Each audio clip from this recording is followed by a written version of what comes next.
Bonjour à tous. Alors aujourd'hui, je vous propose une petite rétrospective sur l'hybridation de mes haricots verts. En effet, je suis une fan absolue des graines maison Montebello. Mais vous allez voir comment je les ai perdues. Alors, fin avril 2021, je sème mes Montebello en godet.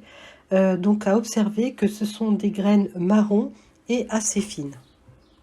Mi-mai 2021, je les plante au pied de mes tuteurs. Et là, vous les voyez lors de la visite du potager fin mai. Donc, ils sont entre les radis et les petits pois. Début juin, une fois les radis récoltés, je décide de semer les Blauwild juste à côté des Montebello en faisant juste une ligne de poquet. Alors, à noter que les grains de Blauwild sont blancs et plutôt plats. Bon, mi-juin 2021, ils ont bien levé et donc je les bute un peu. Alors, fin juillet, lors de la visite du potager, on peut observer les lianes des Blauwild qui sont violettes et puis les lianes des Montebello qui sont vertes. Et bien sûr, les fleurs de ces deux variétés se trouvent extrêmement proches. Lors des récoltes 2021, chacun des haricots est conforme à la variété, c'est-à-dire que le Blauwild il est plutôt long et plutôt plat, et puis le Montebello, il est comme un haricot vert tout fin et bien vert évidemment. Et au fil des dégustations, on s'est rendu compte quand même qu'on avait une grande préférence pour le Montebello.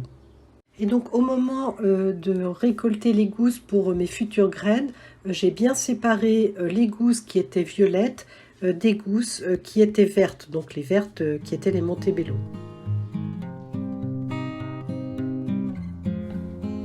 Et en mai 2022, j'ai semé mes graines Montebello maison, celles que j'avais mis de côté. J'ai bien vu qu'elles étaient un peu palottes, mais je ne me suis pas méfiée. Alors ici, j'avais des graines pour faire un semis en pleine terre.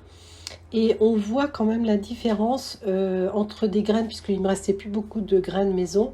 Donc j'avais complété avec des graines de sachets achetées dans le commerce. Et donc on voit la différence entre les graines maison qui sont un peu plus claires et les graines normales de Montebello qui sont d'un marron qui est très joli. Mes graines maison, c'est que le taux de germination est vraiment très bon. Quasiment tout germe. Et donc là, je les ai plantées en 2022 au pied de la pergola.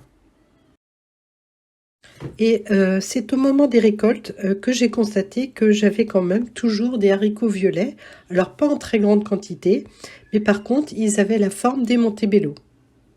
Alors si jamais vous avez l'explication scientifique, cela m'intéresse. Car pour ma part, je ne fais que constater qu'en semant des graines type Montebello, j'obtiens malgré tout des haricots violets ponctuellement. Alors cette année, je voudrais vraiment réussir à récolter des Montebello 100% et obtenir des graines maison pour rattraper le coup. Donc à cause des nuits en dessous de 12 degrés, j'ai loupé presque tous mes semis de graines achetés. Donc vous voyez ici tous les godets qui n'ont pas levé.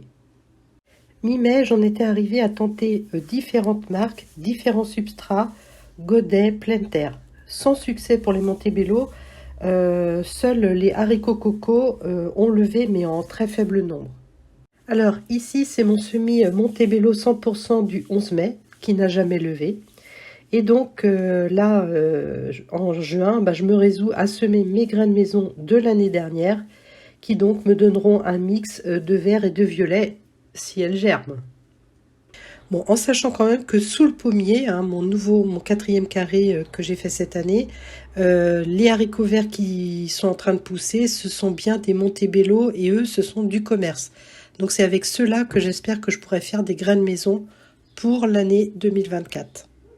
Donc pour le moment, je n'ai qu'une zone dédiée au Montebello pur, alors qu'habituellement, je dédie au moins 3 zones avec évidemment des semis échelonnés.